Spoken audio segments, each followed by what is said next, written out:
اور اس ملک کی خدمت کرنے کے لیے آگے بڑھیں، نہ کہ سیاسی مفادات کے چکر میں جو ہے وہ خاموش ہو جائیں اور اپنی بیچارگی اور لاچارگی کا مظاہرہ کریں. تو پھر اس منصب پہ ہی نہیں آنا چاہیے.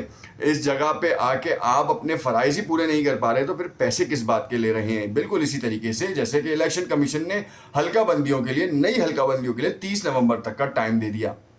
اب کہنے کو ایک سوال یہ ہے کہ جو حکومت جو مان گئی ہے، یہ سارا جو خرچہ یہ معاملہ ہوگا اس میں عوام کے ٹیکس کا پیسہ ضائع ہوگا. خدارا یہی کام اگر آپ یہی پیسہ اگر عوام کی فلاح و بہبود پہ لگاتے تو کتنا اچھا تھا. اور ایک وقت میں جب آپ کو پیسے دیے گئے تھے، آپ کو جب باقاعدہ طور پر الاٹمنٹس کی گئی تھیں، چیزوں کے بارے میں ڈائریکشنز دی گئی تھیں، تو آپ نے اس کو کیوں فلفل نہیں کیا؟ اور اگر نہیں کیا تو پھر آپ اس کی سزا کے لیے بھی بھگتیں. مگر سزا ہمارے ہاں ملتی کب ہے؟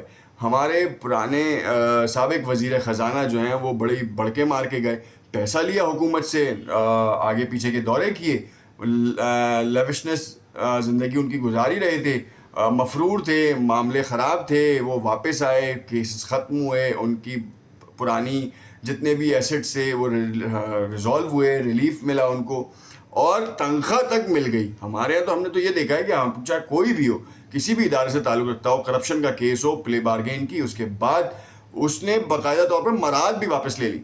بالکل اسی طریقے سے اب معاملہ یہ ہے کہ اس وقت لاہور ہائی کورٹ کیا کوئی ایسا اسٹانس لے گی؟ یہ بڑا ایک اہم سوال ہے. کیا ایس ایس پی کو جو ہے وہ فارغ کیا جائے گا صرف اپنی اس جاب کے نہ کرنے پہ؟ اگر تو ایسا کیا جاتا ہے تو یہ میسج جو ہے وہ پورے پاکستان کے اداروں کے ملازمین کو جائے گا کہ اپنے عہدے، اپنے اختیار سے، اپنے اختیارات کا فائدہ اٹھائیں اور اس کو پورا کریں. فائدے سے مراد یہ نہیں کہ ناجائز فائدہ اٹھائیں. بھائی جب آپ کی جوریڈکشن تھی تو اسلام آباد پولیس کیسا تھی؟ آپ پولیس کو اریسٹ کر لیتے، آپ کے پاس اختیار تھا، آپ کے پاس عدالت کا فیصلہ تھا. اب توہین عدالت میں لگے گی تو جائیں گے بھی.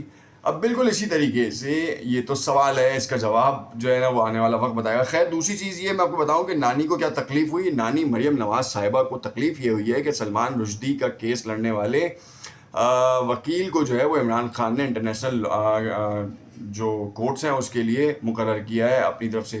عطا تارڑ نانی کے اندھے غلام جو ہیں وہ یہ کہتے نظر آئے کہ یہ تو بہت ہی زیادہ مذہبی رنگ دینے کی کوشش کی گئی، اور انتہائی غلیظ طریقے سے جو ہے نا اس مذہبی رنگ دینے کے بعد ان کو جو ہے نا وہ ہنسی بھی آ رہی تھی، اور وہ شرمندگی کے بجائے جو ایک بہت ہی عجیب سی جو ہنسی ہوتی ہے نا وہ مسکراہٹ کا مظاہرہ کر رہے تھے. ایک طرف میں آپ کو بتا دوں یہ جو مذہبی منافرت ہے نا وہ ہمارے ملک میں ابھی گلگت بلتستان میں تو چل ہی رہا ہے. آپ کو پتہ ہی نہیں ہے کہ وہاں کیا ہو رہا ہے، انٹرنیٹ بند کر دیا گیا ہے، وہاں پہ معاملات بڑے الگ نہج کے اوپر جا رہے ہیں، اور اس وقت جو ہے نا وہ معاملات بڑا خطرناک رخ اختیار کر رہے ہیں. اب یہ جو کیس ہے اس کے حوالے سے یہ پی ٹی آئی کی لیگل ٹیم کی طرف سے ایک بہت بڑا بلنڈر ہوا ہے، اس میں کوئی شک نہیں. سلمان رشدی کا کیس لڑنے والے شخص کو عمران خان جیسا شخص جو ہے نا وہ اپوائنٹ اس کو نہیں کرنا چاہیے تھا، مگر خیر کر دیا.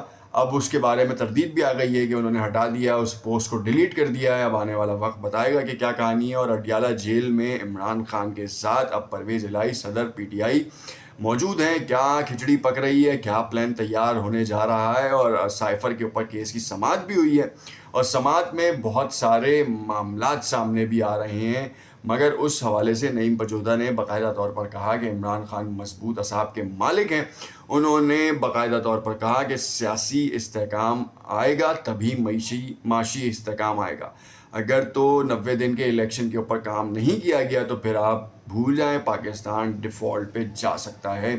اور انڈیویجول کیپیسٹی میں آپ کو بتاؤں کہ اس وقت ملک چلانے کے پیسے نہیں ہیں. انوار کاکڑ صاحب جو ہیں وہ ڈرائیور، ایسا ڈرائیور ہے جس کو پتہ ہی نہیں ہے کہ اس کی گاڑی میں پیٹرول ہے یا نہیں ہے اور لوڈ کتنا ہے، بس اس کو ڈرائیونگ سیٹ پہ بٹھا دیا ہے. اب معاملہ یہ ہے کہ جیسے عمران خان کے اوپر جو ہے الزام لگایا جا رہا تھا سابقہ حکومت کی جانب سے، اب جو ہے وہ کوئی اور تو رہا نہیں ہے، تو اب سابقہ حکومت جو تھی شہباز شریف صاحب اب وہ ایسے منظرنامے پیش کر رہے ہیں کہ جو حالیہ نگراں حکومت ہے اس کے اوپر جو ہے بم پھٹے گا.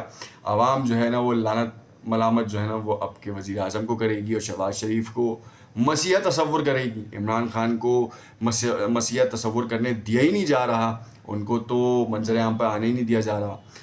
کیا آپ سمجھتے ہیں کہ اس وقت طاقتور حلقوں کو بہت کچھ سوچنا چاہیے؟ یا نہیں. نیکسٹ ویڈیو میں آپ کو بتاؤں گا کہ اس وقت سلمان رشدی والے کی کیا حقیقت سامنے آ رہی ہے, عمران خان کی پی ٹی آئی اور اس کی لیگل ٹیم اب کیا فیصلے کرنے جا رہی ہے, اور سیاسی مستقبل پنڈت کیا کہتے ہیں, چڑیائیں اڑتی ہیں تو کیا دیکھتی ہیں, اور جو جاسوس ہیں وہ کیا کہتے ہیں, اور خاموش مجاہد جو عادل راجہ کے ہیں وہ کیا کہہ رہے ہوتے ہیں, اس کے بارے میں بھی آپ کو تفصیلات بتائیں گے. مگر اختتام اس امید کے ساتھ کہ پاکستان کی بہتری ہو, ہر حال میں پاکستان کی عوام کی معاشی صورتحال بہتر ہو, پاکستان مضبوط ہو, تاکہ عالم اسلام میں جو ہے وہ ایک منفرد مقام دوبارہ حاصل کر سکے. دیکھتے رہیے گا نوک انداز. شکریہ.